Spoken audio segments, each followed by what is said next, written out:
Hi everyone. I hope I'm audible now. I hope I'm audible now. So, good morning everyone. Today is 29th of May 2026 and we'll start with the analysis of today's The Hindu. So in today's session, we'll cover a lot of important news items. Basically, most of the news items are an extension of something which we have already discussed. There are few news items which are new, जिन्हें हम detail में discuss करेंगे. So the first one is basically it is about power shift in Karnataka, and it was bound to happen. And what has happened in Karnataka? That the current chief minister of Karnataka, Mr. K. Siddharamaiah, has resigned from his post, and still for a while there is a political vacuum in Karnataka. Right. Good morning, everyone. There is a political vacuum in Karnataka, and there are still speculations that who is going to be the next chief minister of Karnataka. Most probably, the deputy chief minister of Karnataka, the current deputy chief minister of Karnataka, Mr. D.K. Shiv Kumar, will take oath as the new chief minister of Karnataka. But there is no confirmation yet from the government or from the Indian National Congress. Now, students, the second important point is that when we talk about the current situation of Karnataka, so, I mean, a lot of political analysts are saying that there was some kind of internal arrangement amongst the top leadership that for 2.5 years, Mr. Siddharamaiah will take charge as the chief minister, and for the next 2.5 years, Mr. D.K. Shivkumar will be the chief minister, right? So, finally, his resignation has been given. Now, we are expecting the new chief minister in Karnataka, right? So, this is again, if you want to remember, you can remember two things: the former chief minister of Karnataka who has resigned from his post, then it is Mr. K. Siddharamaiah, and the name of new chief minister is awaited, right? So this is the first one. Now this is a positive development, and after United States of America has launched a full scaled war against Iran a day before yesterday, full scaled strike वापस से launch की Iran के against में. Now there is a peace deal which is on table, but again, students, the approval of the current president of United States of America is much needed so that this peace deal could be executed. Now on 28th of May 2026, we completed 3 years, 3 months of this war. This war was started by United States of America. United States of America started this conflict along with Israel on 28th of February. And on 28th of February, United States of America launched Operation Epic Fury. Operation Epic Fury. And under this operation, the then supreme leader of Iran, Mr. Ayatollah Ali Khamenei, was killed. And since then, this war is going on.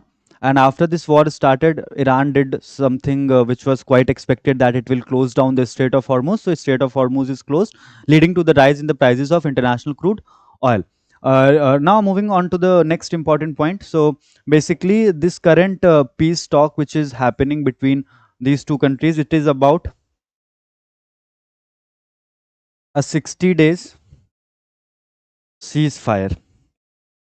Now, this particular, peace talks have two very important, proposals by Iran. And what are these two proposals? That Iran will open Strait of Hormuz proportionately. Proportionately का मतलब क्या? What do we understand by the term proportionately? So there is a blockade at the Strait of Hormuz as well. So जितना blockade United States of America हटाएगा, उतना ही percentage या उतना ही strait of Hormuz Iran open करेगा, right? Then the next important point is that United States of America will defreeze a lot of assets which have been frozen by the United States of America. And we know this is a very old tactic, right? This is a very old tactic. When there is a war, United States of America always freezes the assets of the other country. जैसे उन्होंने अभी almost $250 billion के assets Russia के freeze कर रखे हैं, right? So this is one important technique to make some country or to make the other country financially incapable, right? So these are the two important points. The other important point is, and this has been a very long point of discussion, that Iran will not pursue nuclear ambition.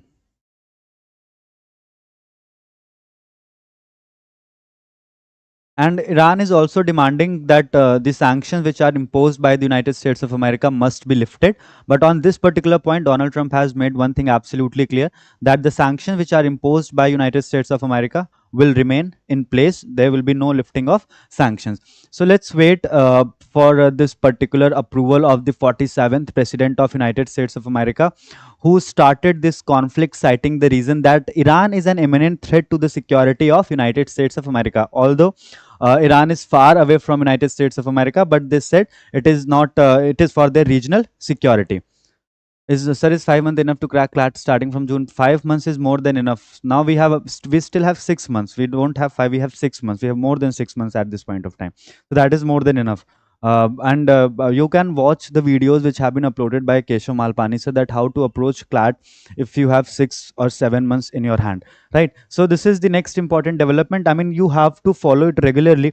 The current peace deal, which is or peace negotiation, which is going on between Iran and United States of America, because you might you don't know that on what day Mr. Trump will change his mood and the entire war will shift to a new phase, right? So this is another important news item that is extremely relevant for your examination. Now students, the next important point, it is about I mean, if you have been reading this news, then you must be aware about it. It is about a dowry killing which happened in Bhopal, and after the Supreme Court of India took cognizance, because the mother-in-law was a retired district judge, and she has a lot of influence, right? So after that, to protect the image of judiciary, the Honorable Supreme Court of India took the suo motu cognizance, and after that things have moved on in a very fast pace. Finally, Madhya Pradesh High Court has cancelled the bail of this judge Giribala Singh, and she has been arrested by the Central Bureau of Investigation. Investigation is on.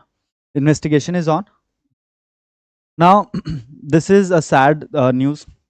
He is a very famous poet. इनका नाम याद रखेंगे और इनका profession याद रखेंगे, ठीक है? His name is Bashir Badr. He was from Bhopal. B for Bashir Badr, B for Bhopal, and he was a poet.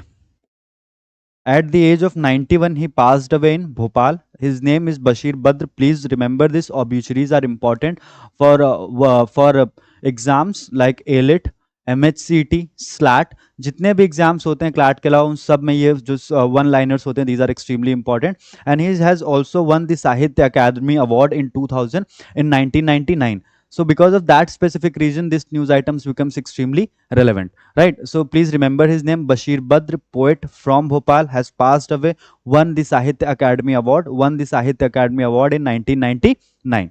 Now moving on to the next important news item, and today we will not take much of your time to cover the entire analysis. We'll try to keep it below 60 minutes. Now this was to something which was bound to happen. Then again, all sort of political news which we are discussing. Now this is actually important. Now on 23rd of August 2023, Chandrayaan 3 landed on the southern pole of the moon. कब land हुआ था Chandrayaan 3? Anyone who'd like to tell me the answer?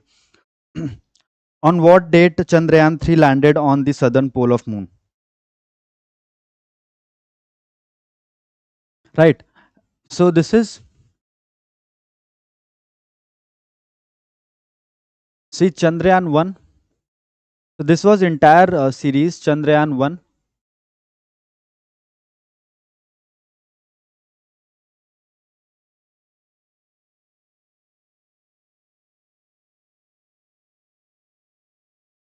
Chandrayaan 1, Chandrayaan 2, and Chandrayaan 3. So out of this entire series of students Chandrayaan, only Chandrayaan 3 successfully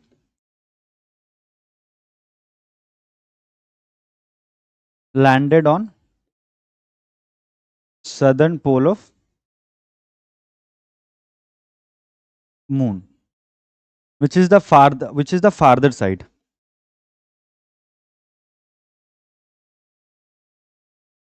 Now Chandrayaan 2 crash landed, and the point where Chandrayaan 1 crash landed is known as Jawahar Point.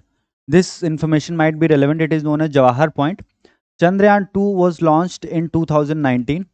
and it also crashed, and it crashed, the point where it crashed, it is known as Tiranga Point. Now, recently there has been some data from Chandrayaan 2,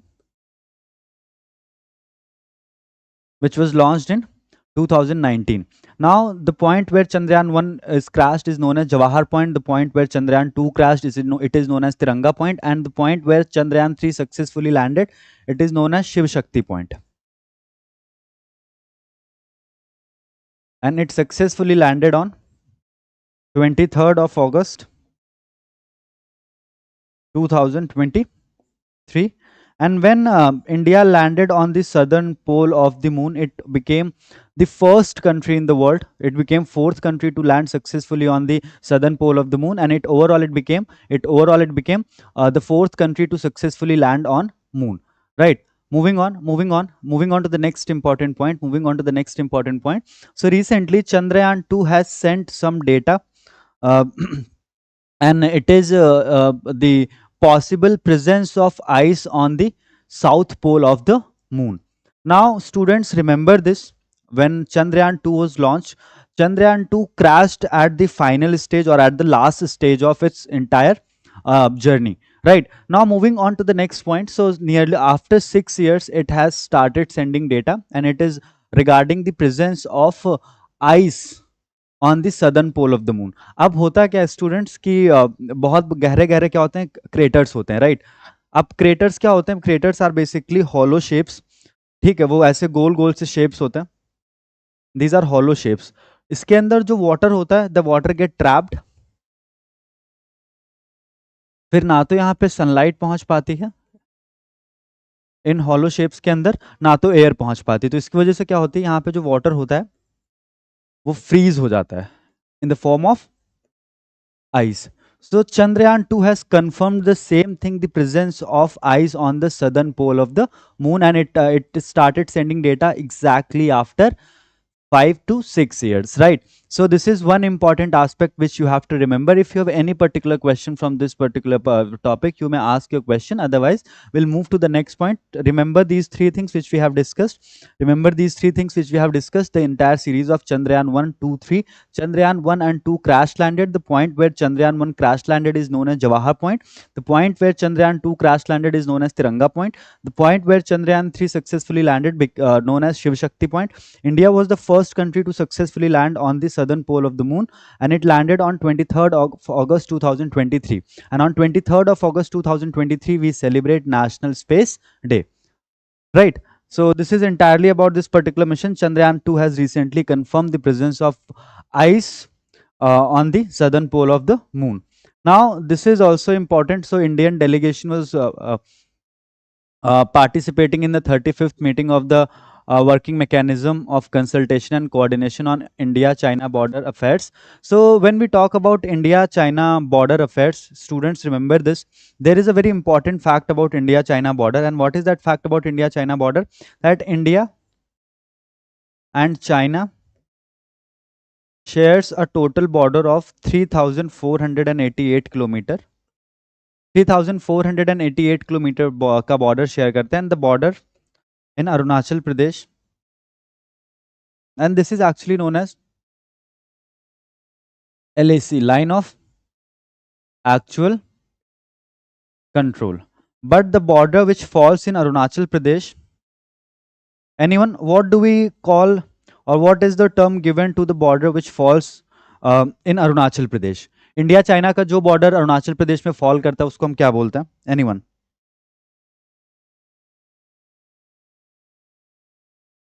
Anyone, what is the term that has been given to the border which falls in Arunachal Pradesh? Anyone?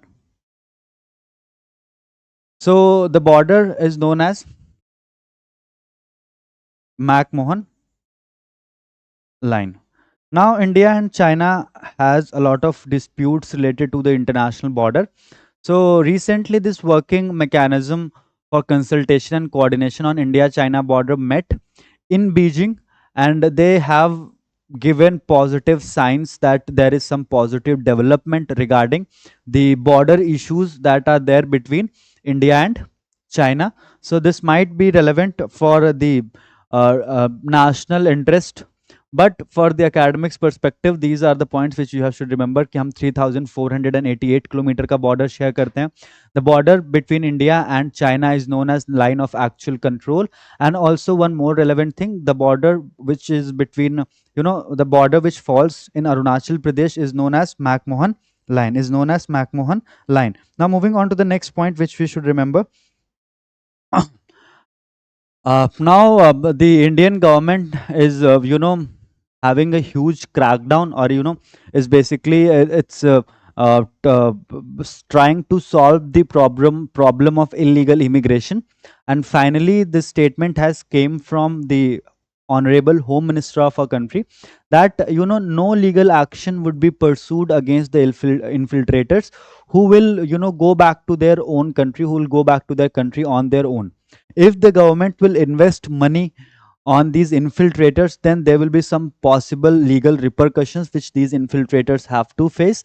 And finally, the entire crackdown has majorly started in the state of West Bengal, and also Mr. Suvendu Adhikari has provided land to border security forces for the fencing of the India-Bangladesh border. Now, students, India-Bangladesh border is very critical. And why India-Bangladesh border is very critical? Because of one specific reason. India-Bangladesh border is very critical, and the reason is that India shares its longest boundary, or the longest border, with Bangladesh. 4096.7 kilometre का border India share करता है बांग्लादेश के साथ में. And the second important point is that there are certain portions of this border in West Bengal which are unfenced. So a lot of illegal immigrants used to come from that unfenced portion, and the government of Mamata Banerjee was not providing land to the border security forces for the fencing. After Suvendu Adhikari became the next, or the new chief minister of West Bengal, the first major action that he took was to provide land to the border security forces for the fencing. And after that, an entire crackdown has started in West Bengal. And finally, the statement has given by Mr. Amit Shah that if these infiltrators go back on their own, there will be no legal repercussions. But again, if the government will invest its resources on these illegal immigrants, then there will be certain repercussions. And also, recently, the government of India has constituted a high-level committee to study or to review the impact of illegal immigration on India's demography.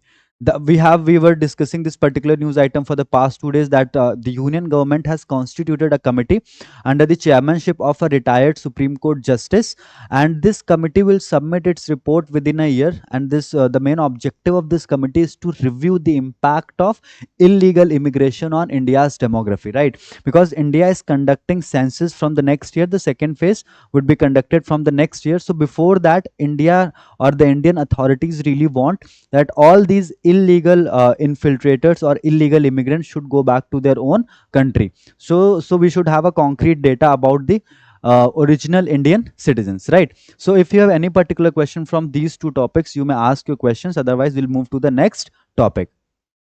Any question? Just type your response in the chat box so that we can proceed with the information. We can proceed with the next article.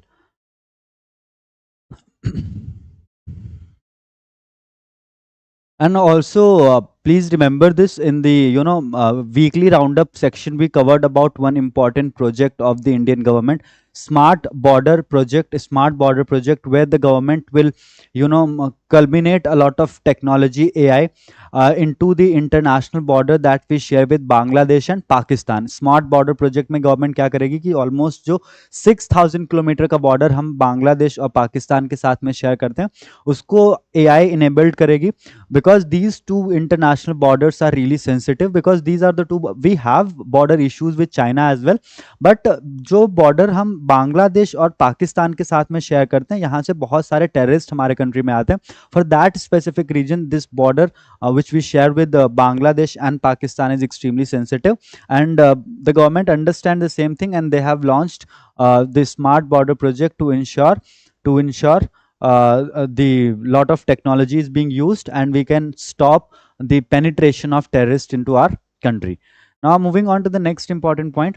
Now finally, there were some issues with the on-screen marking of Central Board of Secondary Education. So this year, the Central Board of Secondary Education adopted a new method of, evaluation of answer sheets of class 12 students, and it was known as on-screen marking. Right now, on-screen marking evaluation system was in use for a very long period of time because of their certain discrepancies, right?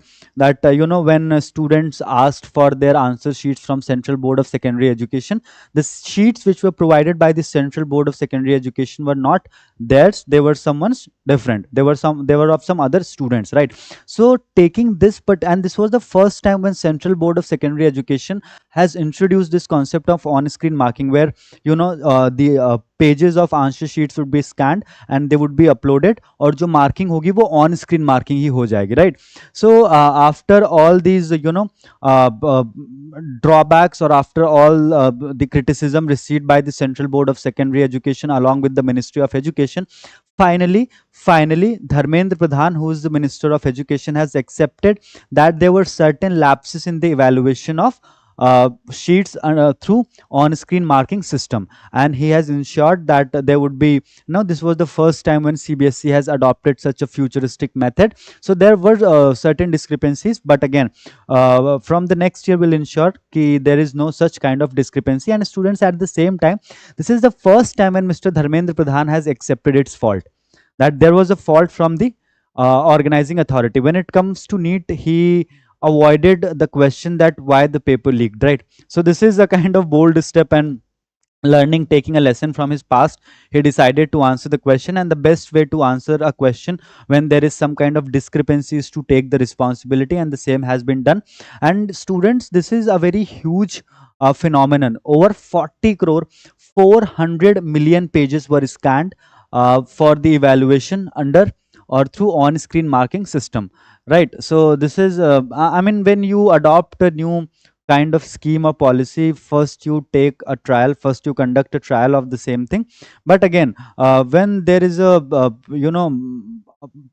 program or event happening at such a huge level, there are always chances that this kind of thing might happen, but we don't expect this from the government, because the government of India has all the resources to avoid all these kind of things. Now this is again, now for NEET paper, NEET, Indian Air Force may oversee transportation of paper for NEET UG retest. So re-NEET is scheduled to take place on 21st of June 2026, which is also International Yoga Day. So the next NEET will take place on 21st June on International Yoga Day. And to prevent any kind of mishappening, or to prevent any kind of bad thing, the government might consider the involvement of Indian Air Forces for the transportation of paper, because the transportation of paper was one such stage where the maximum paper leak used to take place, right? Now moving on to the next important point. Myanmar President Heng to visit India, exile government protest, right? So the newly appointed or the newly elected President of Myanmar, Mr. Yu Min Ong Heng, is set to visit India, and he will come to India tomorrow. On 30th of May, he will land in India, and he will depart from India on 3rd of June. But at the same time, students, we have to understand that there was a military coup in Myanmar in 2021, where the politically elected or democratically elected government of Aung San Suu Kyi was overpowered by the military. And since then, there is a junta rebellion going on. And what is junta rebellion? The civilian conflict between the military and the civilian population of that country. And finally, last year, the elections were organized by the military. All the, no political party was allowed to participate in the election, and Mr. Heng is the former army chief who became the next president of Myanmar. And finally, the government, which is in exile, has opposed this particular move of Indian government to welcome the current president of Myanmar. Now, in the editorial section, we have 2-3 important articles which are very important. Now, the first one is basically related to the cow slaughter and the cow protection regime. And then the second article in the column section, we have about the recent order of the Supreme Court, which was delivered in the case of Association for Democratic Reforms versus Election Commission of India, regarding the constitutional validity of the SIR which was conducted in Bihar. So we'll discuss these two articles in detail. Then we have another important article in the editorial section, which is about the brinkmanship in the age of growing conflict. So we'll start with the definition of brinkmanship, that what is the meaning of brinkmanship. Now, students, in this particular article, we have to discuss a few very important points. That it started with the basic premise that recently what happened in Jaisalmer, you know a large number of cow carcasses were found. Approximately 300 cow carcasses were found by the local uh, civilian locals of that particular area, and after that this entire thing attracted so much of attention. And so this particular article talks about the cow protection, that how the Indian government is, or how the state governments are approaching towards this protection of cows in our country. So the first paragraph will give you a hindsight, or will give you a brief that started in West Bengal. So recently, the Bharatiya Janata Party government in West Bengal issued a public notice on May 13, 2026, laying down stringent condition for the slaughter of animals under the West Bengal Animal Slaughter Control Act 1950. Right, and after this particular notice was issued, the notice was challenged in the Calcutta High Court, and the Calcutta High Court upheld the notice, saying that this particular notice is basically the compliance of the earlier order of the Calcutta High Court, which was passed in 2018. Now, without obtaining the fitness certificate from the authorities, no cow, bull or bullock or even buffalo can be slaughtered in West Bengal. That is the magnitude of this particular notice. That first you have to obtain a fitness certificate of that particular animal before slaughtering, and it includes bullocks, ox, cow, buffaloes. Right. So now moving on to the next important point. If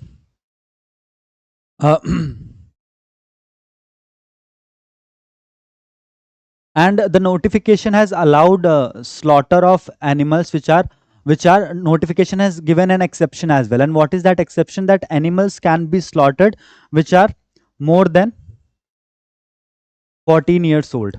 But if an animal is below the age of 14, then the person who is slaughtering the animal has to take the prior fitness, or obtain the prior fitness certificate.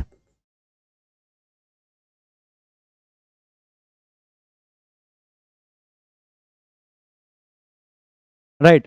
Now, in the same context, students, there is a very important directive principle of state policy. Well, Article 48 of the Indian Constitution.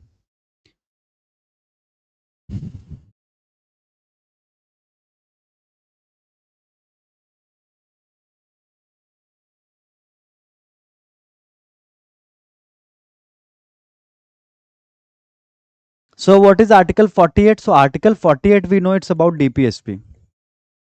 It falls within the within directive principles of state policy, which means that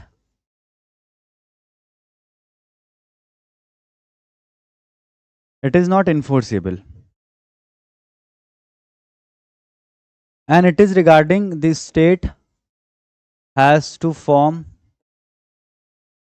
relevant policies for animal husbandry. Now the next question. Which article of the Indian Constitution prohibits ban on the, or bans the cow slaughter?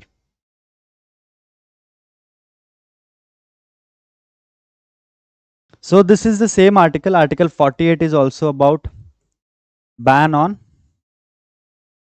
cow slaughter and calves.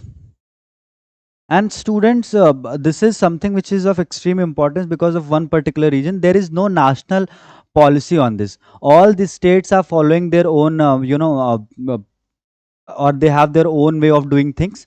उनको जैसा सही लग रहा है वो वैसे कर रहे हैं. So this is entirely about the practices of different religion, traditions of different religion. But apart, the irrespective of traditions and practices of the specific religions, the government has given a lot of importance to to have a blanket ban on the slaughter of the cows, to have a blanket ban on the slaughter of the cows, right? Then we have the next important article regarding the constitutionality of SIR, which was conducted in Bihar. So students, let's talk about a few important points related to this. So recently the Supreme Court of India, in a very fine judgment which was given in the case of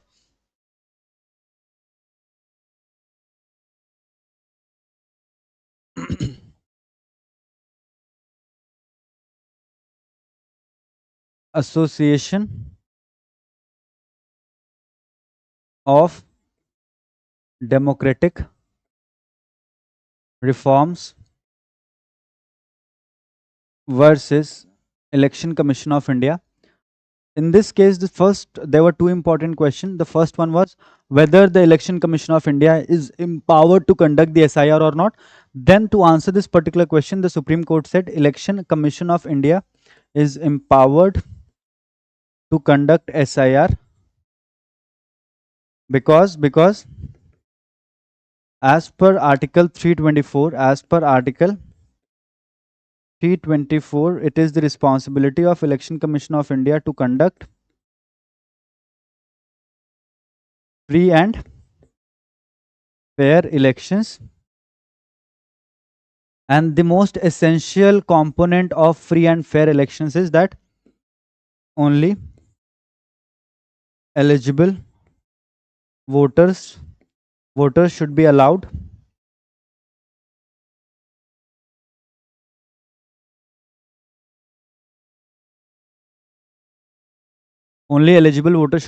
to vote, right? Then we have, so basically if ineligible voters are voting in the elections, it means that those are not free and fair elections. So under a special intensive revision, the Election Commission of India revised the entire electoral roll to include the name of only those voters who are eligible to be registered as the voters in our electoral roll. Then the next important provision is section 21 of the Representation of Peoples Act 1950. And section 21 of the Representation of Peoples Act 1950 empowers the Election Commission of India to prepare and revise electoral roll. Now students, the conjoint reading of Article 324 along with Section 21 of the Representation of Peoples Act 1950 will give you immense clarity on the point that Election Commission of India is the only empowered authority to conduct SIR in order to ensure free and fair elections in our country. Right, so this was the first question before the Supreme Court of India.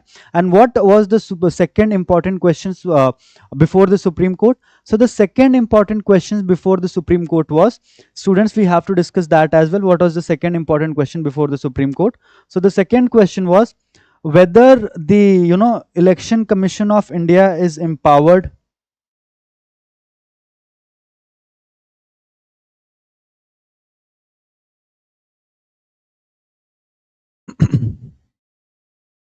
the second question before the Supreme Court was whether the Election Commission of India is empowered to check citizenship. Now, this was a very important question before the Supreme Court, because students, when it comes to the question of citizenship, all the powers have been vested with the Ministry of Home Affairs. But the Supreme Court of India, it happened last time in 2003. Absolutely correct. So the last time a pan-India SIR took place in 2003, and after 22 years, it was conducted. Now it is being conducted in 3 phases. Now it is conducted in various phases till this date. 3 phases have been initiated. The first phase was conducted in Bihar. Second phase was conducted in 9 states and 3 UTs, and the third phase would be conducted across 16 states and UTs. Right. So the next important question before the Supreme Court was whether the Election Commission of India is empowered to question someone's citizenship or not. So to answer this particular question, the Supreme Court said, yes, Election Commission of India can do so. It has limited power And why this power is limited? So the Supreme Court said that the Election Commission of India can only check someone's citizenship in the context of or in the reference to include or exclude someone's name from the electoral roll. Now this is a very important point.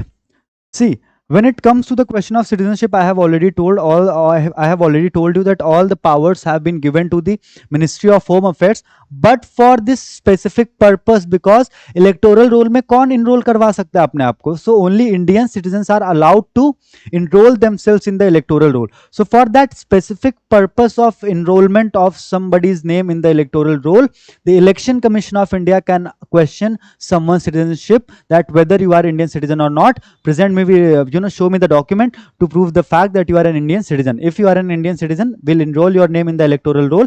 But if you are not an Indian citizen, we will not enroll your name in the electoral roll. I mean, it is conducted in phase wise only because of the reason, because in India we have approximately 1 billion voters.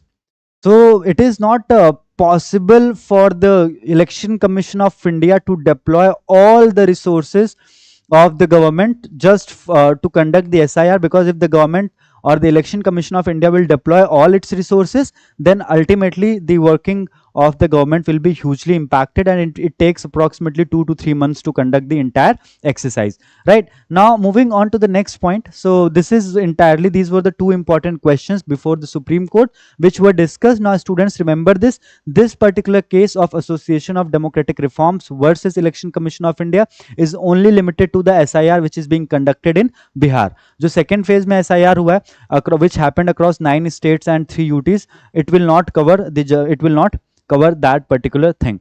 Now moving on to the next important article. Now students, what do we understand by the term brinkmanship? Anyone who would like to answer the question that what do we understand by this term brinkmanship? I am waiting for your answer. Brinkmanship, what is brinkmanship? Anyone who would like to answer the question? I am waiting for your response. Because again, synonyms and antonyms are very important for your examination. What is brinkmanship?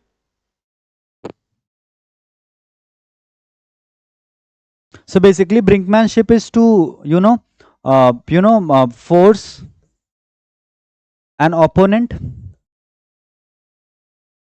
to a situation of disaster, where it has to make certain concessions, to force an opponent to a brink where it has to make certain concessions. Now please remember this. What is that policy which is being adopted by the United States of America? So it is attacking Iran so badly. It is attacking all the infrastructure or all the possible important resources of Iran so badly that Iran is forced to accept the terms and conditions given by the United States of America. So this is the practical application of principle of brinkmanship. Now this entire principle of brinkmanship is became quite popular post Cold War. Right, post Cold War, this has become a quite a practice that you bomb the other country so badly that it has to accept the terms and conditions given by the country which is bombing the other nation. So it is the principle of brinkmanship. Now Iran's closure of Strait of Hormuz and the blockade by the United States of America of Iranian ports are among several recent acts of brinkmanship. Now, when it comes to the conflict which is happening in West Asia, all the affected parties are basically adopting for the principle of brinkmanship. Iran has closed the Strait of Hormuz. Basically, it is trying to force United States of America to accept the terms and conditions presented by Iran. And United States of America is United States of America is doing. It has completely blocked the Strait of Hormuz, forcing Iran to accept the terms and conditions given by the United States of America. So in the growing world, this entire principle of brinkmanship has become quite popular. अभी कौन कर रहा है ऐसा? Russia भी ऐसा कर रहा है. They are attacking Ukraine vehemently. They are attacking Ukraine badly so that Ukraine could cede, or Ukraine would cede the Donetsk region of their country, because for a very long period of time Russia wants to annex the Donetsk region of Ukraine, and in the pursuit of doing so, they have approximately occupied 20% of the Ukrainian territory, right? And for the past few weeks it is Ukraine जो अभी थोड़ा सा भारी पड़ रहा है, right? So basically this is about the entire idea of brinkmanship in the growing age of conflict, and also you know how the desires of occupying the territories of other countries have led to so many disasters post Cold War. Now I don't understand why these countries, or why the existing nation want more and more territories. Look at Israel. They have almost occupied entire southern Lebanon, and they have occupied almost 60% of Gaza, right? So I mean, what they want to do with so much of territory? Now, a revival of sedition tied to consent. Now, this is something which is very important. We have also discussed in the legal weekly roundup. This particular topic is extremely relevant for your legal reasoning section, because it is related to very important principle of Indian Penal Code and also Bharatiya Nyaya Sanhita, along with the constitutional right which has been given in Article 19 clause 1 subclause A. Whether sedition violates freedom of speech and expression, the answer is clearly no, because in our country freedom of speech and expression is not absolute, students. There are certain restrictions upon the freedom of speech and expression which have been imposed under Article 19 clause 2. So this is something that we have to understand. So recently the Supreme Court of India, in a judgment known as Kamran versus State of Madhya Pradesh. So I have explained you this thing in detail. I'll just give you a brief of this and then we'll move to the next article. So recently the Supreme Court of India in Kamran versus State of Madhya Pradesh, what they did. So in Kamran versus State of Madhya Pradesh, the Supreme Court said that if a person is willing, then he can file an appeal or restart the trial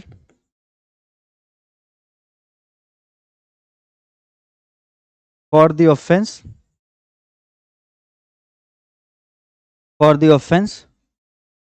committed under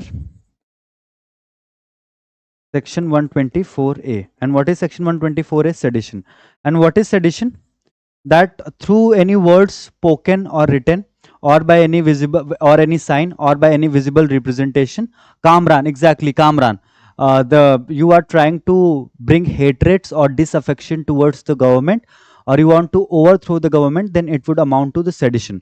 So finally what happened, that in 2022 Supreme Court in SG Wombat Kere, another important judgment, SG Wombat Kere versus Union of India, suspended the operation of section 124A, and it held that no more fresh FIRs would be filed for sedition or for section 124A, and all the proceedings and trial which were happening for the commission of this offense of sedition, those proceedings were kept on hold, right? So after 4 years the Supreme Court has revived the offense or section 124A, but this revival is subject to the willingness of the accused. If the accused is willing to file an appeal, he can file an appeal. There is no compulsion from the Supreme Court, because this fellow Kamran, he was in jail for last 17.5 years and he was prosecuted under section 124A of Indian Penal Code. Now the next important point is, students, section 124A was replaced with section 152 in Bharatiya Nyaya Sanhita. We know this. The government of India has already replaced Indian Penal Code. So, all the essential points are similar when we talk about section 152 of Bharatiya Nyaya Sanhita. इसमें और section 124A में कोई similarity नहीं है. There is only one difference कि section 124A में explicitly sedition word का use किया गया, सेक्शन 152 में सेडिशन वर्ड का यूज नहीं किया गया. In spite of that the every content और every point is similar, right? Now moving on to the next point related to this. So this is entirely about this particular news item. Now let's moving on to the. So this revival of section 124A will create a lot of problem. Then what did the court rule on Bihar's SIR of electoral rolls? So we have discussed two important questions which were discussed during this particular verdict of Association for Democratic Reforms versus Election Commission of India. Now we are in the international section. Trump threatens to blow up Oman amid Hormuz talks. So I mean, this 47th president of United States of America is basically he is trying to rule the world as per their own whims and fancies, right? Now he has given a statement that if Oman will try to help Iran in the opening of Strait of Hormuz, uh, or if Oman manages to start the commercial shipping through the Strait of Hormuz, then Oman will also be bombed like anything. They will blow up Oman, right? And currently these peace negotiations are happening.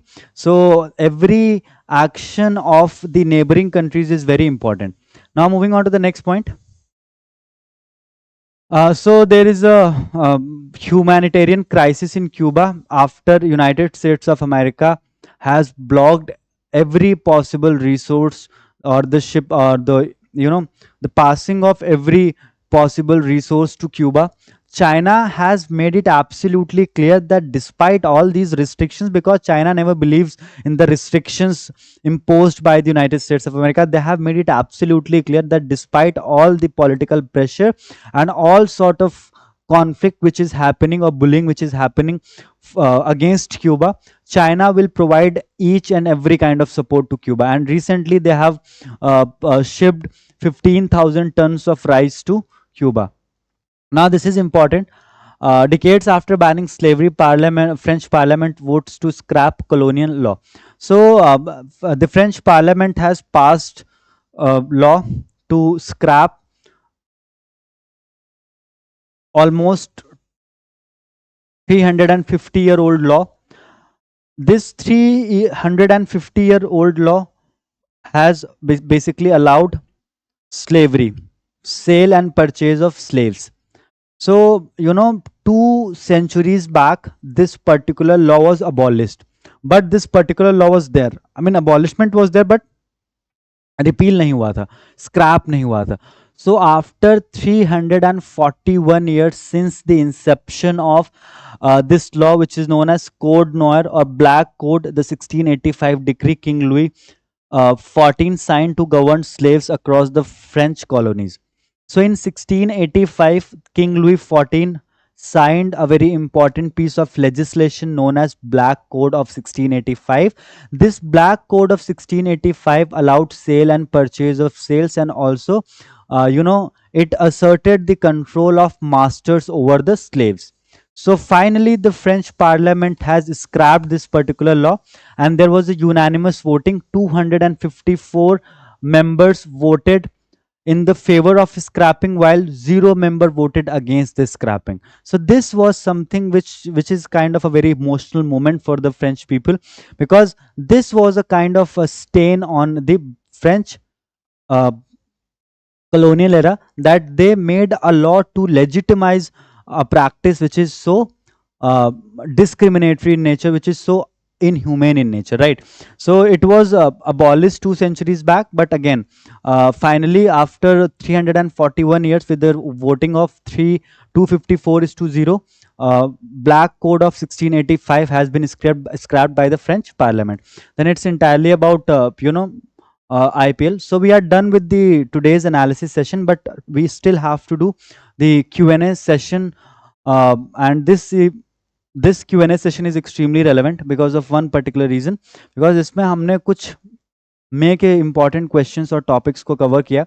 So I'll wait for your responses now. Let's start with today's session. So I hope I'm quite visible and audible to you, and you have to be very participative in this session. I will wait for your responses, and these are the questions from the month of May 2026 only. So these questions are relevant, and if you have understood everything which we have discussed till this particular point of time, तो फटाफट वो सिद्धू जी की कहावत में, सिद्धू जी की wordings में एक बात है ना कि फटाफट जैसे बोलते हैं ना, ताली ठोको, तो आप फटाफट एक लाइक ठोकिए और हम स्टार्ट करते हैं. practice question Q&A session. So this is the first question that we have with us, and this question is basically, where was the 2026 BRICS foreign ministers meeting was hosted by India? Anyone who'd like to answer the question, where was the 2026 BRICS foreign ministers meeting was hosted by India? Question number 1.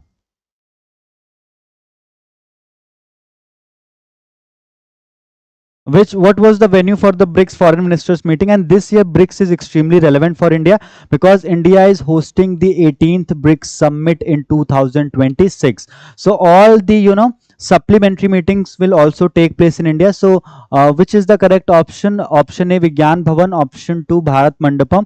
Option C, Yasho Bhumi. Or option D, Mahatma Mandapam in Gandhinagar. Question number 1. So for question number 1, the correct option is Bharat Mandapam. BRICS foreign ministers meeting was hosted by India at Bharat Mandapam, New Delhi, and this particular meeting was chaired by our External Affairs Minister, Mr. S. J. Shankar. Now, leaders from all the countries participated, foreign ministers of all the countries participated. अब एक चीज आप लोग यहाँ पर please याद रखिएगा, हर country के लीडर ने पार्टिसिपेट किया था except one, foreign minister of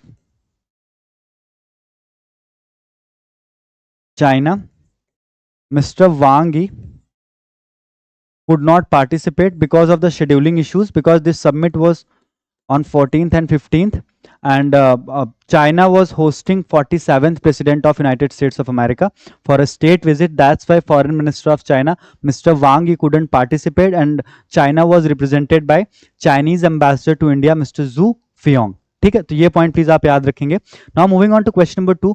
during the BRICS foreign ministers meeting which two member countries explicitly expressed differing views regarding maritime control and navigation in the Strait of Hormuz? Russia and Iran, Saudi Arabia and United Arab of Emirates, Iran and United Arab of Emirates, China and Indonesia. So which two countries presented a conflicting view regarding the closure of Strait of or the navigation in the Strait of Hormuz? Option A, Russia and Iran, Saudi Arabia and UAE, Iran and UAE, China and Indonesia. Which is the correct option for question number 2? Anyone who would like to answer the question? And if you have covered entire BRICS foreign ministers meeting, you should know about this particular fact, because there was a direct confrontation between the leaders of these two countries at the BRICS foreign ministers meeting. And the correct answer is Iran and United Arab of Emirates, because Iran and United Arab of Emirates blamed each other that they are responsible for this war, and UAE has recently exited from OPEC as well, right? So now moving on to the next point. Who currently serves as the Chief Executive Director or Director General of National Testing Agency? K. Radhakrishnan, Abhishek Singh, Praveen Sood, or Ashwini Kumar Upadhyay? Who amongst the following is the chairperson of National Testing Agency? We have discussed it so many times. You should answer it in a jiffy. Anyone who would like to answer the question? Question number 3. Question number 3. So question number 3, the correct answer for question number 3 is absolutely correct. Option B. IAS officer Abhishek Singh is the current Director General of NTA. K. Radhakrishnan was the chairperson of the committee constituted in 2024 to suggest recommendations for reforms in NTA. This committee was constituted in June 2024 and it submitted its report in December 2024. The recommendations of the K. Radhakrishnan committee is yet to be implemented, right? And Praveen Sood is the current Director General of Central Bureau of Investigation. Question number 4. The director of the CBI is provided a secured minimum tenure of 2 years in office under the provision of which specific act? Delhi Special Police Establishment Act of 1946, Central Bureau of Investigation Act 1963, Lokpal and Lokayukt Act 2013, Central Vigilance Commission Act 2003. Which is the correct option for question number 4? Which is the correct option for question number 4? So students, the tenure of the CBI director is initially he is appointed for 2 years, but it can be extended for another 3 years. So there is a minimum tenure security of 2 years, and it can be extended for another 3 years, but 1 year at a time. Right? So you have to answer the question that which specific act provides this tenure security to the CBI director. Question number 4. So for question number 4, students, the correct option is Central Vigilance Commission Act 2003, from Delhi Special Police Establishment Act 1946, from Delhi Special Police Establishment Act 1946, Central Bureau of Investigation derives its powers. Say CBI derives its powers from the Central Delhi Special Police Establishment Act. Lokpal and Lokayukt Act of 2013 talks about the selection committee. Talks about the selection committee of for the CBI director. और selection committee में कौन कौन member होता है CBI director के? Prime Minister as the chairperson, leader of opposition in Lok Sabha, and the Chief Justice of India. So, I mean, this is the selection committee which has been discussed under the Lokpal and Lokayukt 2013. So these are the three different enactments related to the. There is no such thing called Central Bureau of Investigation Act 1963. So these are the three important provisions related to the Central Bureau of Investigation. And at the same time, students, remember this: CBI is not a statutory body. It's not a statutory body. It was established after a resolution was passed by Ministry of Home Affairs. Right? So please remember this. You might get confused. Regarding question number 4. Now we'll move to question number 5, students. In May 2026, the central government doubled the cumulative effective tax burden on the import of gold and silver. What is the newly implemented effective import duty rate? Option A, 9.2%. This is very important. Anyone who would like to answer the question, I'll feel that you have revised your things. 9.2%, 10.0%, 18.4%, and 15.4%. And this was done in the second or third week of May 2026. अभी government ने import duty increase की है gold और silver पे. वो import duty अब जो है वो कितनी है? Question number 5. Question number 5. Anyone who'd like to answer question number 5? Question number 5. I'm waiting for your responses now. Question number 5. So recently, the union government or the central government has increased import duty on gold and silver from 9.2% to 18.4%. 9.2% से बढ़ा करके 18.4% कर दिए. There is an increment of 100%. And why this import duty has been increased by the union government? The idea is very simple. The import duty has been increased to reduce the current account deficit. Our import, because India is one of the largest importer of gold and silver in the world. So first, the prime minister of our country, asked the people of this country that they should stop buying gold and silver at least for a period of 1 year, and just to ensure कि लोग gold और silver ना खरीद पाए, तो उन्होंने क्या किया? इंपोर्ट ड्यूटी बढ़ा दी. अब इंपोर्ट ड्यूटी बढ़ाने से क्या होगा? The price will increase. So even though the people will by the gold and silver, but the government will get more money because they have increased the import duty on gold and silver. Now moving on to the next point. A recent petition filed in the Supreme Court by Advocate Ashwini Kumar Upadhyay seeks a direction to declare that schools imparting religious instructions are covered under which constitutional provision? So we have discussed this in detail. We have discussed in this detail that any educational institution which is imparting religious instruction or religious education must be covered under which article of the Indian Constitution? Question number 6. Question number 6.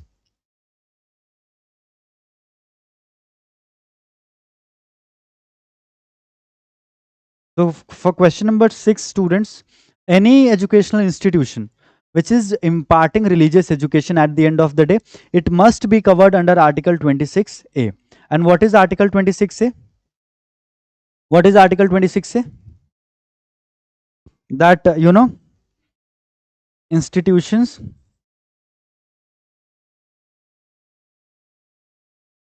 imparting,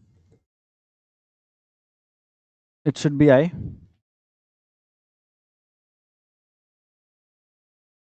Educational institutions providing religious instructions or religious education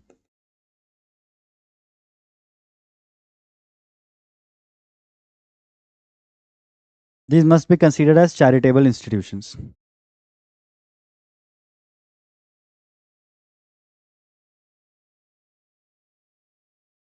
Article 19, Clause 1, Subclause G talks about freedom to practice or opt any business or trade of your to profess any profession, business or trade. And Article 30 talks about institutions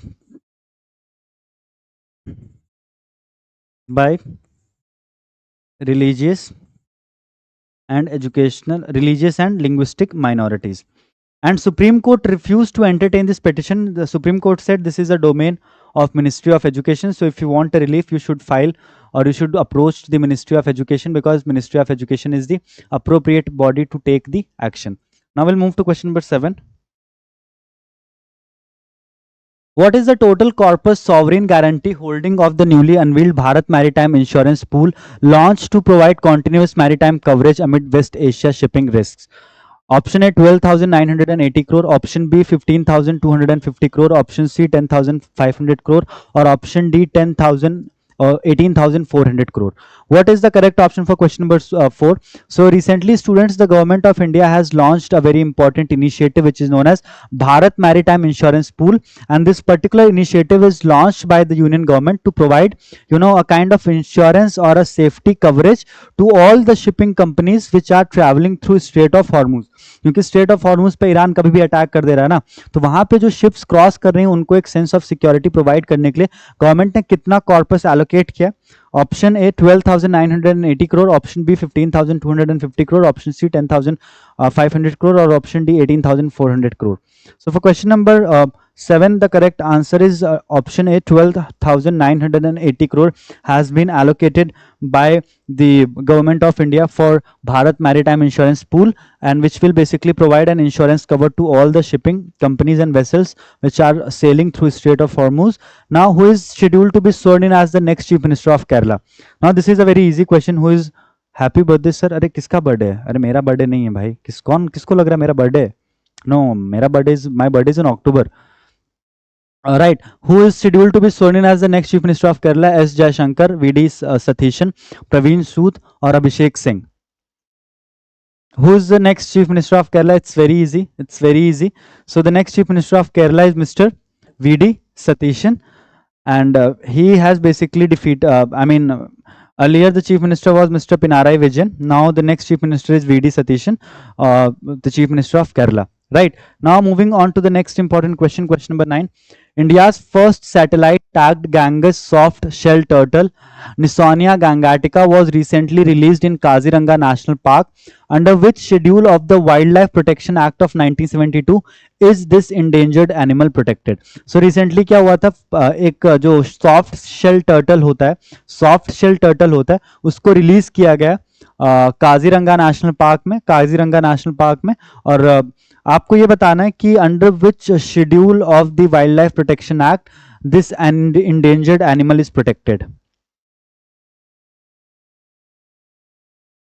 For question number 9, what is the correct answer? Schedule 3, Schedule 2, Schedule 4, or Schedule 1?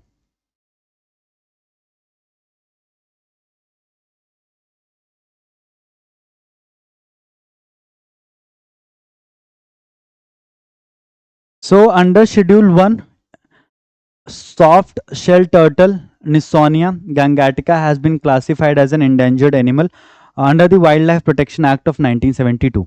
Right, Schedule 1, absolutely correct. So this is all about today's analysis session. I hope you guys have liked it or loved it.